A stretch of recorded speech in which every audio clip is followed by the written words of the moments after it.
How does a missile strike halfway across the globe end up freezing the technology budget at your local middle school? I mean, it sounds totally made up, right? Like a conspiracy theory. It really does. Yeah. But it is actually just the reality of how our modern world operates. So welcome to today's deep dive. We are so thrilled you are here with us. Yeah, thanks for joining us. Our mission today is to trace the invisible connective tissue of the global ecosystem.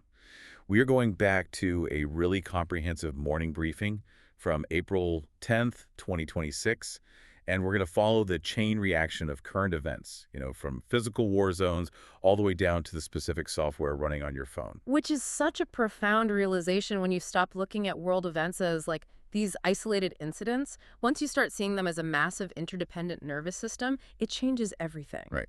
A shock to one extremity just inevitably registers everywhere else. Exactly. But hey, just to be completely transparent with you, before we get into the details, we are discussing some highly charged geopolitical conflicts today. Yeah, very charged. We'll be looking at the Israeli-Lebanese conflict, U.S.-Iran relations, and federal budget proposals from the Trump administration.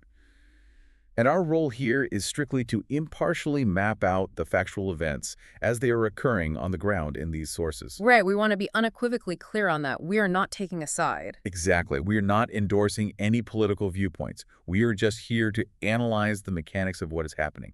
So, okay, let's unpack this. Think of today's news ecosystem as a massive, really precarious row of dominoes. I like that analogy. Right. We usually only watch the first one fall, we process the immediate shock value, and then we just swipe to the next thing. But today, we are going to follow that chain reaction all the way to the end. And to do that, we really have to start at the physical epicenter, which is the rapidly escalating situation in the Middle East. Right. Because the mechanics right now are just highly volatile. You have Israeli forces launching major strikes across Lebanon, resulting in over 300 people killed, roughly 1,150 wounded, and this is staggering, over 1 million people displaced. Over 1 million. That is just wow. Yeah, it's a massive displacement. And this intense escalation is directly threatening a very fragile ceasefire agreement with Iran that had literally just been brokered. Right, because you have Prime Minister Netanyahu demanding Hezbollah disarm, while Iran is insisting that any ceasefire absolutely must include specific protections for Lebanon. Exactly. And parallel to that, a totally separate tentative ceasefire between the U.S. and Iran is fracturing. And that's because Iran is maintaining its grip on the Strait of Hormuz, right? Yes. The Trump administration is demanding that they stop charging transit fees to tankers passing through, but the military posturing on both sides is really only increasing. Now, see, when I hear Strait of Hormuz, my brain immediately goes to oil tankers. I mean, it handles something like 20% of the world's daily oil supply. Yep, 20%. But we are supposed to be talking about technology today. So what does a shipping lane actually have to do with the digital world? Well, this is where the physical reality of the internet collides with geopolitics. The Strait of Hormuz doesn't just carry oil. It is a vital artery for undersea fiber optic data cables. Oh, wow. Really? Yeah, it connects the Gulf region to the global internet infrastructure. We tend to separate physical, kinetic troops, bombs, borders from our digital infrastructure. Right, like they're two different worlds. Exactly. But the strikes in Lebanon are a perfect example of why they aren't. They are causing severe fiber optic and mobile network blackouts across the region right now. It's essentially weaponizing digital connectivity. Wait, I need to push back on this a little bit because we love to think of our data as living in this magical, untouchable cloud, right? The infamous cloud, yeah. But you are saying the cloud is literally just a bunch of fragile underwater cables and power-hungry physical servers sitting in highly contested locations. That is exactly the illusion of the cloud. The cloud is very much on the ground. And, well, it is frequently underwater. That's crazy to think about. Right.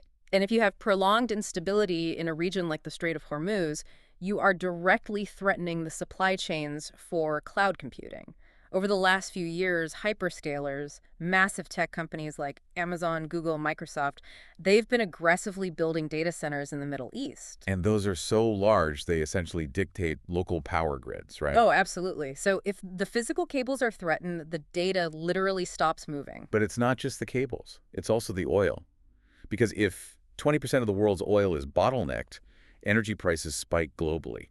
How does that impact the technology sector specifically? Like, Yeah. how does a disruption there threaten this global AI boom we are currently in? Well, data centers, particularly the ones powering these massive artificial intelligence models, are just insatiably power hungry. Oh, right, because AI takes so much compute power.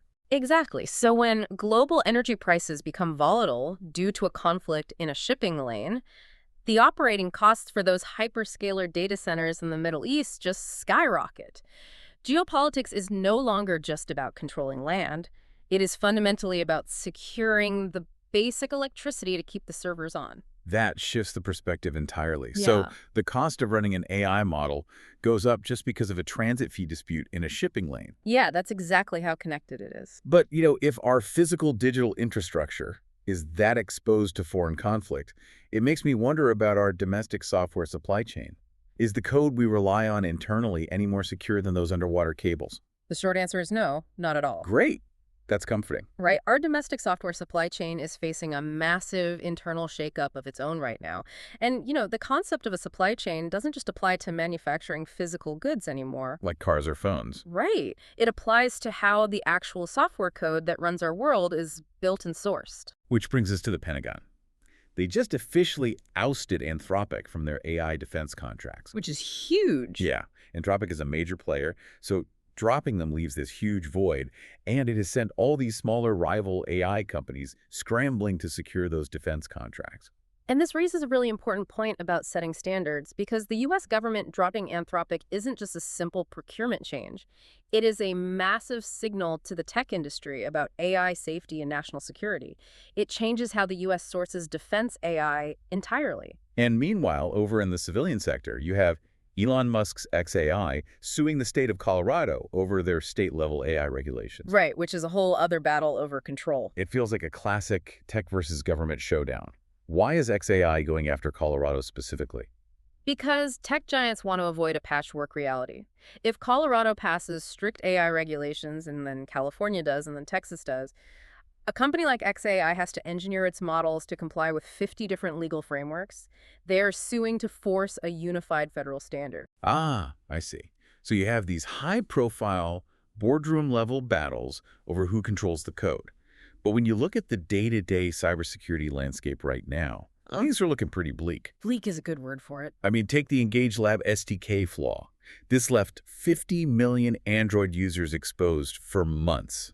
And crucially, 30 million cryptocurrency wallets. Which is just a massive surface area for an attack. First of all, what exactly is an SDK? And how does a flaw in one expose 50 million people who probably have never even heard of EngageLab? Right, so SDK stands for Software Development Kit. Think of it like prepackaged plumbing or electrical wiring when you're building a house. Okay. If you were developing, say, a weather app, you don't want to spend months writing the code for a push notification system from scratch. So you grab an SDK from a company like EngageLab that already does that, and you just plug it right into your app. Okay, so it's a shortcut. I plug in your pre-built push notification code, and I save a month of work. But if that pre-built code has a backdoor, Then every single app that bought your plumbing is compromised. yikes. Yeah. The vulnerability here was left exposed for months. Millions of people had no idea their devices were running vulnerable code because the EngageLab SDK was buried invisibly inside apps they trusted. It's like buying a multi-million-dollar fortress, hiring elite security guards, and then finding out the contractor used cheap plastic for the internal locks without telling you. Exactly. The foundation itself is compromised. And, the hits really do keep coming. Fortinet is urgently pushing patches right now for a critical vulnerability. Oh, right, CVE 2026-35616. Yes, hackers are actively exploiting it in the wild right now. But the one that really gets me is the Warlock ransomware gang. Oh man, that case, it is brutal. It perfectly illustrates the crisis we are in. So the Warlock gang breached a company called SmarterTools. And they didn't use some incredibly sophisticated hacking technique. They got in by exploiting unpatched vulnerabilities in SmarterTools' own product. Yep, smarter mail. The patches literally existed. But the company left an internal server unpatched. It gave the ransomware gang a wide open window. And this is what I don't get. If an actual software vendor can get hacked because they didn't patch their own product, how can everyday organizations possibly stand a chance against these supply chain attacks? Well, if we connect this to the bigger picture, the core issues spanning from the Pentagon dropping Anthropic all the way to your Android phone is trust. Trust. Yeah. Who builds your tech and who verifies that it's safe? If a tech company forgets to lock its own digital doors, the baseline of trust just erodes. Which brings us right back to the local level, to the domestic dominoes. Because the very same federal government reassessing defense contracts is proposing massive domestic budget shifts. And those cyber vulnerabilities we just discussed are the exact threats our underfunded public schools are facing right now. Right. Economic turbulence and federal shifts almost always land on the desk of a local school superintendent. So true. The Trump administration has proposed over $8 billion in cuts to federal K-12 education. Now, to be specific, the proposal specifically targets discretionary grant funding. It keeps the formula funding intact for low-income and special education. Can you clarify the difference between those two? Sure. Formula funding is the mandatory money schools receive based on demographic headcount. It's the baseline to keep the lights on. Okay. Discretionary grants are the extra funds schools actively apply for to modernize. It's the money used to upgrade technology or overhaul cybersecurity. Got it. And Congress rejected this last year. But the administration is showing a willingness to freeze already awarded grants. So what does this all mean? We just established that ransomware syndicates are actively hunting for unpatched servers, and now we're talking about freezing the grants schools use for IT and EdTech. It's like taking the lifeboats off a sinking ship to save weight. It really places districts in an agonizing tension. We expect schools to maintain enterprise-level cybersecurity, but they are operating on budgets under constant threat of reduction. And because the financial pressure is so intense, schools are debating some drastic measures, like the 4-day school week. Right, which is highly debated right now. Yeah. The math is that it saves a district about $300 per student in operational costs, and it helps with teacher retention. But it actively hurts student academics. It's a painful choice between workforce sustainability keeping teachers from quitting and long-term student outcomes. But then you look at early childhood data, and a new study shows childhood investment gaps based on income and race exceed 50% before kids even reach kindergarten. It's staggering. Right. And despite that, high-quality birth-to-5 programs yield a 13% annual ROI. If we know that early childhood programs give us a 13% return on investment, why are we agonizing over a 4-day week just to save $300 a kid? Aren't we focusing on the wrong end of the timeline? Mathematically, yes. K-12 reform is completely insufficient if the starting line is already unequal. And, the Pentagon's AI shakeup will eventually trickle down here, too. Oh. It alters which AI vendors schools can actually afford to use based on what the federal government standardizes. That makes total sense. So schools are scraping by for basic tech funding, but when you look at the consumer tech sector, they are accelerating into this era of hyper-efficient, invisible automation. The contrast is stark. Apple is totally restructuring its ecosystem. They are A/B testing a massive redesign of the iPhone 18 Pro's Dynamic Island. And they just updated their Creative Suite. Logic Pro is getting Dolby Atmos. Pixelmator Pro is getting RAW support natively, Final Cut camera updates. And transitioning the Apple Card management from Goldman Sachs to Chase. Yes.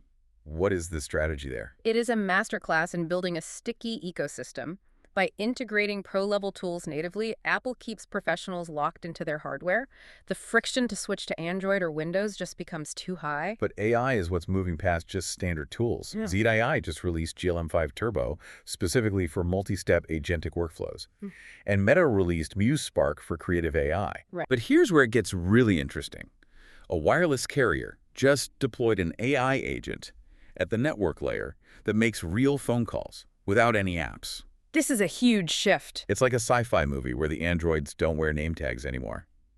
If this AI is operating at the carrier level, making real phone calls with real numbers, how on earth are you and I supposed to know if we're talking to a human or machine? Where's the line for consent? That is the big question. The industry is officially shifting from AI that generates text to AI that takes action on your behalf.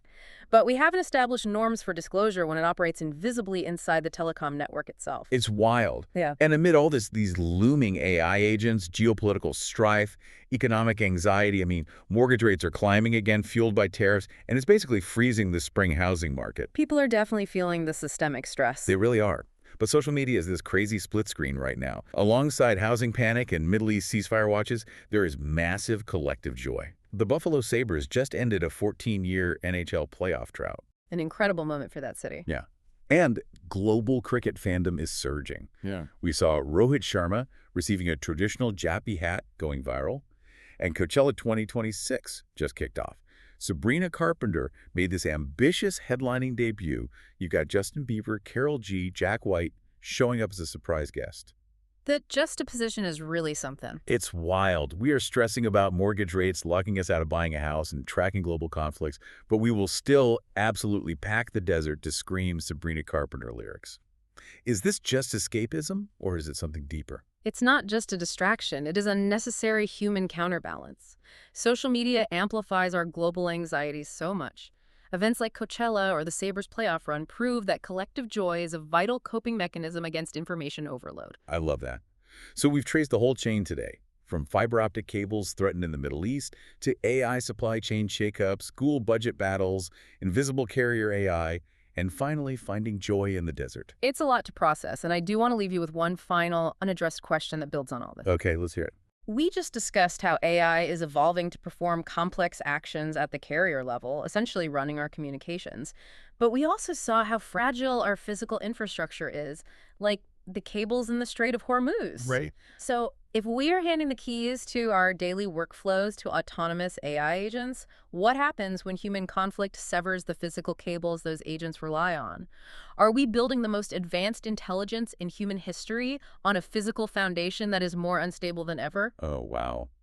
That's a heavy thought to sit with. We are basically building a house of incredibly smart cards on a wobbly table. Exactly.